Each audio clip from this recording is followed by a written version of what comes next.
everyone, I want to welcome you to Career Counseling. This video is to orient you to the syllabus, and I'll tell you a little bit about assignments in the course and how we'll be working together this summer.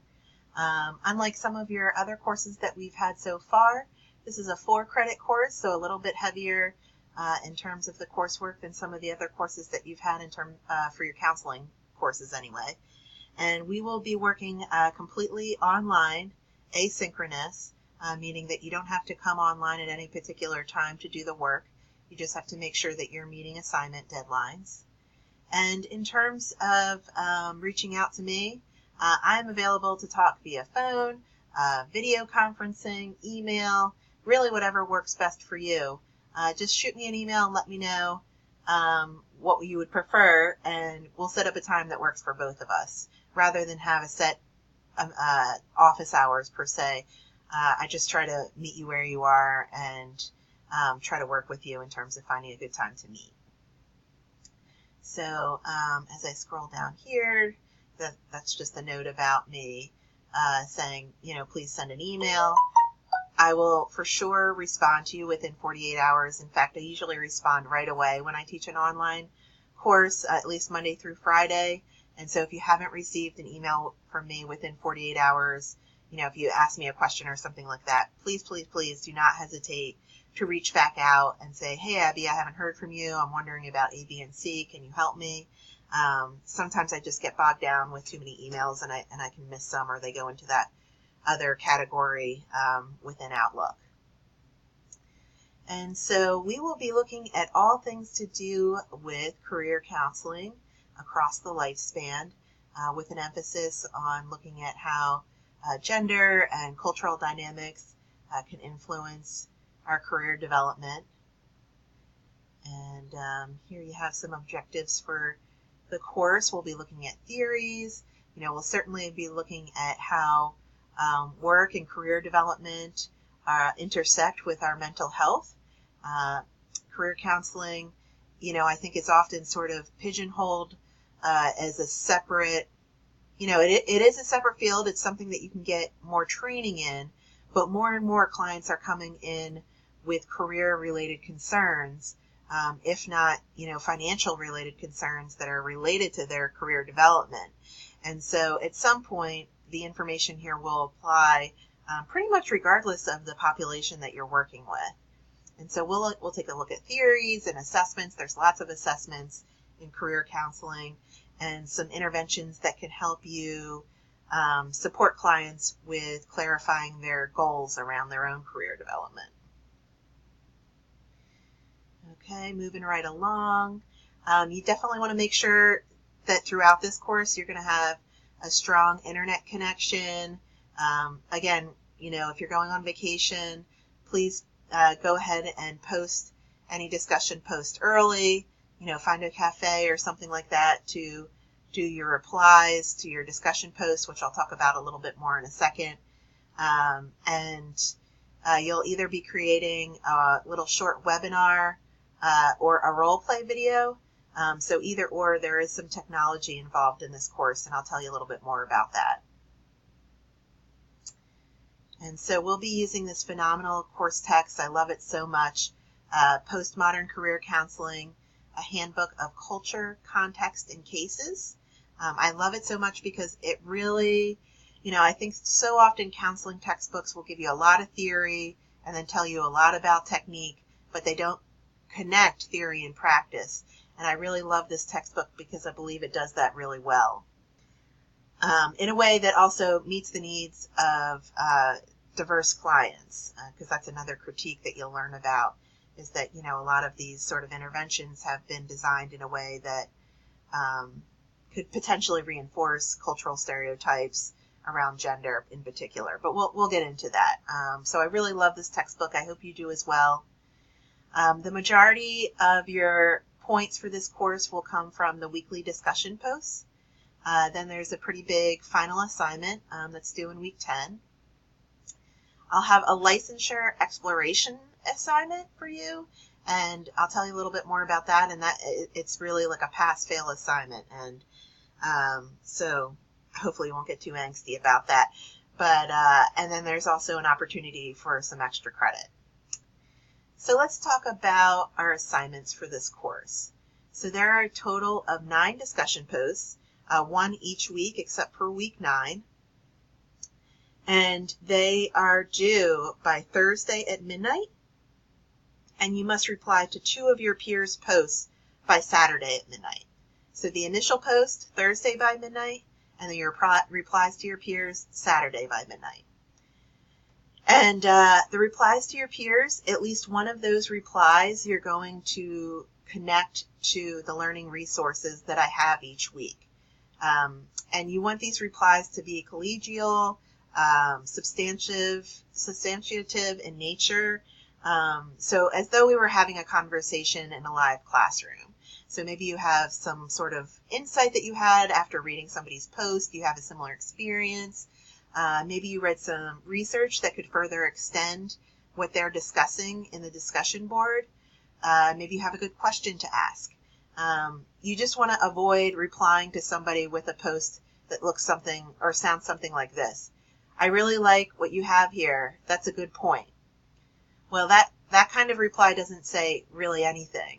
So, what did you like about the post? Be more detailed. That we as developing counselors and CATs, we really have to be aware of our language and developing more nuanced language. So this is a good opportunity for that. And so of your 2 replies to your peers, at least one of them will have a citation from the learning resources for each week. Either learning resources that I have in the classrooms or ones that you find on your own. So, one of the critiques that people have about the social sciences is that they're really not based in enough empirical research. And that's really a major misperception. And so we are going to establish a norm with each other about replying with at least one reply that's evidence-based. And I will also look for in your discussion post 1, if not more, citations from the learning resources each week. There are some weeks where it's really going to be about you finding your own research. And so, I'll be more lenient in terms of, not looking for citations from the weekly learning resources. But I still want to see that your discussion posts are well supported and evidence-based. And I want you to use APA as much as possible. So that means using headers, citations, and creating a reference list. I know that Blackboard has wonky formatting, and so, if the font goes from Time Roman to Arial or something like that, I'm not going to overly sweat it. But do as much as possible in APA 6th edition. This will also help you gear up for thesis that you'll be working on as you're chugging along through career counseling with me. Just a note about lateness. There are nearly 40 of you and 1 of me, and so I really have to ask that you post things on time. If something, of course, really significant happens, you'll send me an email and we'll work it out. But it's really important with so many students that I really keep a clear boundary. You must post your reply on time, and if you do it more than 1 day late, I'm just not going to grade it. So you need to go ahead and get those posts in, even if you have to do it early. But always reach out to me because I like to stay in contact with you. Never assume anything. Always touch base with me. We have a lot of fun in the classroom. There's a lot of experiential activities to do in career counseling. Students really enjoyed this class last summer rather.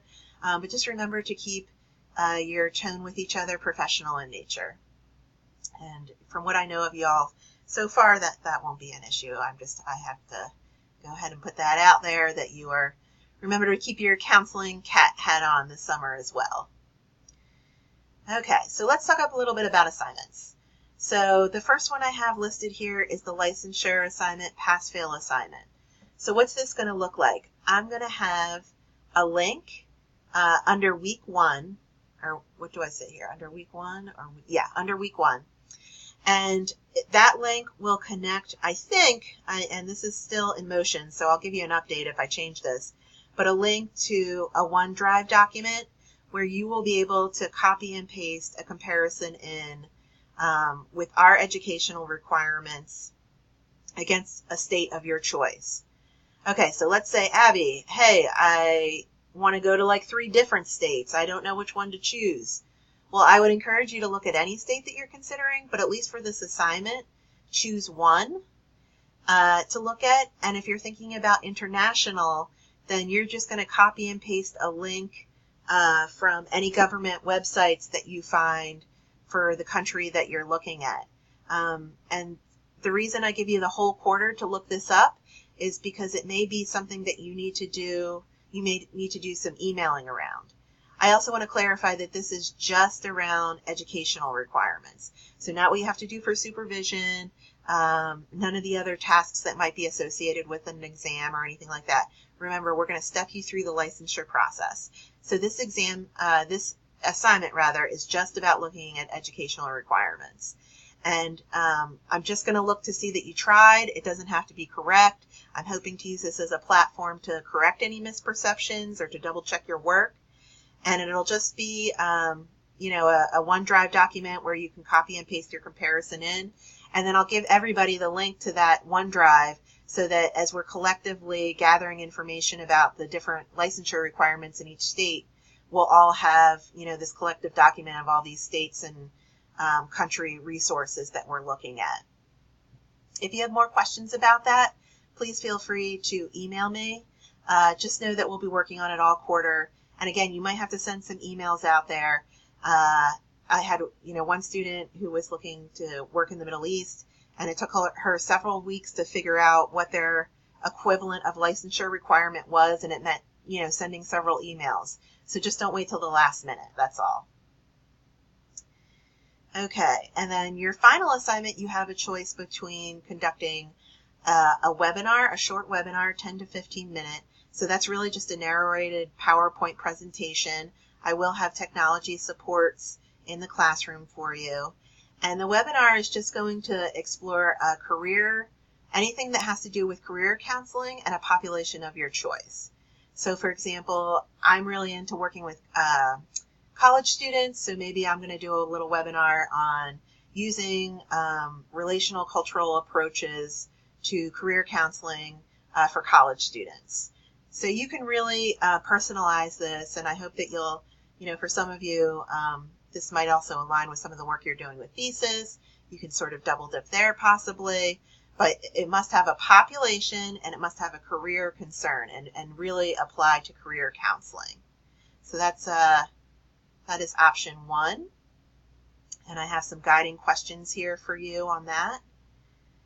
And I will have a support video that will go into more detail about the final assignment as well that you can find under week 10. And then option 2 is you can develop a role play video, and you'll still have to link, literature to it. You'll do a little analysis of the role play, but this should help either, if you're more interested in theory or more interested in practice, you can sort of decide which focus you want to take. And so, for example, you might do a little role play demonstrating narrative approaches to career counseling. And I also have some guidelines for that. And again, there's a support video for final assignments in week 10. And then finally, I have extra credit assignment of 5%. If you want to develop a professional pamphlet, something that you would be willing to give clients about, what do you think is valuable about your specialty or counseling? Why should somebody come see you over another clinician? So this is something that you could use hopefully in your future private practice business, whatever you're doing in terms of your professional work in the future. And I have rubrics for all the assignments. I'm not going to go over that too much, but just wanted to show you that each week I have particular readings, articles, videos to watch. I've noted when you need to post and when you need to reply. Again, remember to connect your posts to the learning resources. Sometimes there's a part 1 and a part 2 to a particular post, so make sure you're taking a look at that. All right, all. Looking forward to working with you. More to come. Go ahead and introduce yourself in the class cafe. Here's to a great class.